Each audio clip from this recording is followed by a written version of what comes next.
नमस्कार। आज बात करेंगे लव मैरिज के बारे में कि कौन से योग होते हैं हमारे जन्म कुंडली में कि हमारा प्रेम विवाह होता है। जब भी कोई व्यक्ति अगर जन्म कुंडली दिखाने आता है तो सबसे पहले ही उसका प्रश्न यही होता है, अगर विवाह नहीं हुआ है, कि लव मैरिज होगी या अरेंज मैरिज होगी। लगभग 80% लोगों के प्रश्न यही होते हैं। तो इसी के जन्म कुंडली के माध्यम से आज हम इसको जानने का प्रयास करेंगे। यदि यह प्रैक्टिकली कुंडली पर हम आपको नियम लगा करके भी दिखाएंगे, क्योंकि जो है हमारे पास बहुत सी ऐसी मैंने जन्म कुंडलियाँ इकट्ठी की हैं। जब भी किसी भी तरह से लग्न के स्वामी का संबंध पंचम स्थान से या पंचमेश से बन जाए और पंचमेश का संबंध लग्न या लग्नेश से बन जाए, और ठीक इसी प्रकार से सप्तम या सप्तमेश से बन जाए और सप्तम या सप्तमेश का संबंध लग्न से बन जाए, तो प्रेम विवाह होता है। कहने का मतलब ये है कि यह प्रथम भाव है, व्यक्ति के स्वयं का विचार किया जाता है। यह सप्तम स्थान है, प्रेम वैवाहिक जीवन का विचार किया जाता है, पार्टनर का, जीवन साथी का। और यह जो स्थान है, प्रेम विवाह या प्रेम संबंध का विचार यहाँ से किया जाता है। तो इनका आपस में संबंध बनना बहुत जरूरी है। अब यह जन्म कुंडली जो है, इनका भी प्रेम विवाह हुआ है, तो इसमें हम देखते हैं कि कैसा नियम लगा है। जो नियम बताया है बिल्कुल सभी कुंडलियों पर यह लागू होगा। अब इसमें अगर आप देखेंगे तो लग्न कुंडली से तो ऐसा योग नहीं बन रहा है, तो राशि कुंडली से भी हम लग्न और राशि दोनों से मिलाकर देखेंगे। तो यहाँ पर अगर यहाँ पर देखते हैं, पंचम स्थान के स्वामी शनि हो रहे हैं और शनि की तीसरी दृष्टि मंगल के ऊपर आ रही है, जो कि मंगल इस जन्म कुंडली में सप्तम स्थान के स्वामी बन रहे हैं और मंगल दृष्टि दे रहे हैं लग्न पर। ठीक है, तो इनका प्रेम विवाह हुआ है, जैसा कि मैंने नियम बताया यहाँ पर लागू हुआ। अब दूसरी जन्म कुंडली पर अगर हम देखते हैं तो इनका भी प्रेम विवाह हुआ है, लेकिन नियम क्या लगे हैं जिससे यह फलित हुआ है। तो इस जन्म कुंडली में भी लग्न के स्वामी बृहस्पति होते हैं। बृहस्पति का संबंध किसी भी तरह से नहीं बन रहा है, लेकिन पंचम स्थान के स्वामी मंगल बन रहे हैं। अब मंगल चतुर्थ स्थान में बैठ करके सप्तम स्थान पर अपनी चतुर्थ दृष्टि दे रहे हैं और यहां से अपनी अष्टम दृष्टि सप्तमेश पर दे रहे हैं। ठीक है, मतलब मंगल की दृष्टि पंचमेश होकर के सप्तम भाव और सप्तमेश को देख रहे हैं, जिससे इनका प्रेम विवाह हुआ। ठीक है, और यही नियम अब आगे हम देखते हैं और कुंडलियों पर। तो यह जो जन्म कुंडली है, इनका भी प्रेम विवाह हुआ है। इस जन्म कुंडली में भी अगर आप देखेंगे तो पंचम स्थान के स्वामी बृहस्पति होते हैं, 9 नंबर गिनती लिखी हुई है यहाँ पर, और 11 नंबर मतलब शनि देव होते हैं। तो इन दोनों का आपस में संबंध, युति बनी हुई है द्वितीय भाव में। प्रेम विवाह हुआ है, इनका भी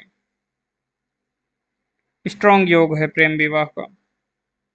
अब आगे अगर हम देखते हैं तो यह जो जन्म कुंडली है, उदाहरण कुंडली, इनका भी प्रेम विवाह हुआ है। अब इस जन्म कुंडली में कौन सा नियम लागू होता है, तो इसको भी हम देख लेते हैं एक बार। इसमें लग्न कुंडली से अगर हम देखते हैं तो फलित तो नहीं हो रहा है, लेकिन राशि से हम देखेंगे फिर।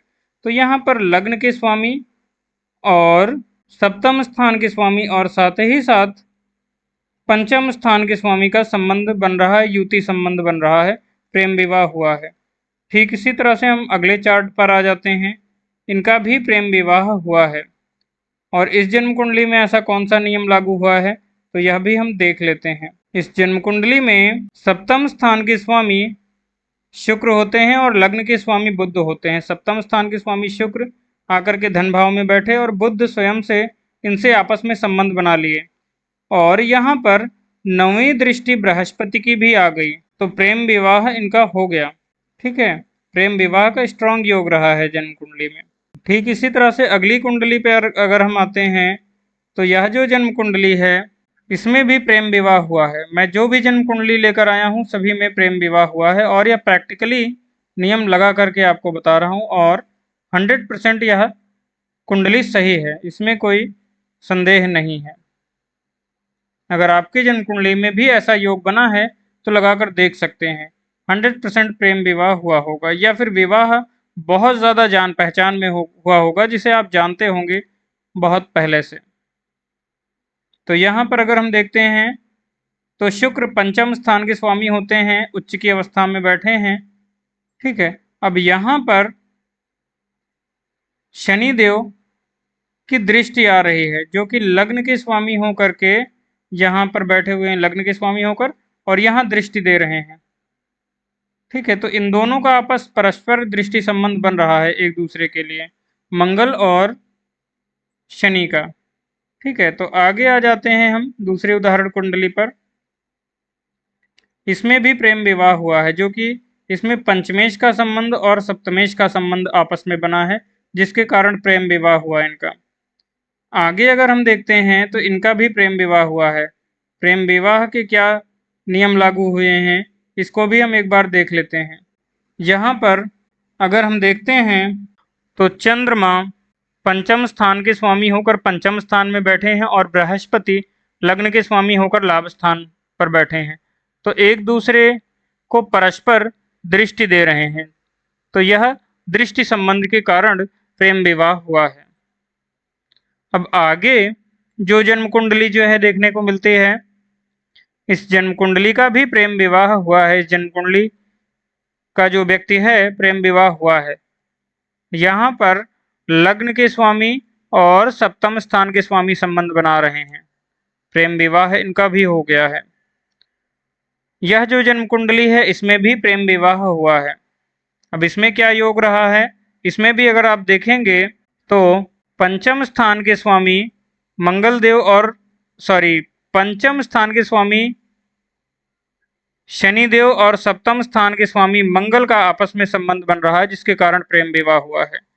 और आगे दूसरी उदाहरण कुंडली हम देखते हैं, अगली उदाहरण कुंडली, तो इसमें भी प्रेम विवाह हुआ है। क्या कारण रहा है यह हम समझते हैं। इस जन्म कुंडली में पंचमेश लग्न में बैठ गए हैं, ठीक है, और यहाँ लग्नेश सप्तम स्थान में बैठकर शुक्र से संबंध बना रहे हैं, और साथ ही साथ पंचमेश और लग्नेश एक दूसरे को परस्पर दृष्टि दे रहे हैं, प्रेम विवाह इसलिए इनका भी हो गया है। अब आगे अगर हम देखते हैं तो यह जो जन्म कुंडली है इसमें भाग्य स्थान में शुक्र बैठे हुए हैं और सप्तम स्थान के स्वामी भी शुक्र बैठे हुए हैं, तो प्रेम विवाह का स्ट्रॉन्ग योग बन गया इसमें भी। और यह जो जन्म कुंडली बन रही है इस जन्म कुंडली में भी प्रेम विवाह का योग है और व्यक्ति का प्रेम विवाह हुआ है। यदि वीडियो पसंद आया है तो वीडियो को लाइक करें और चैनल को सब्सक्राइब करें, आने वाले टाइम में कुछ नया देखने को मिलेगा। धन्यवाद।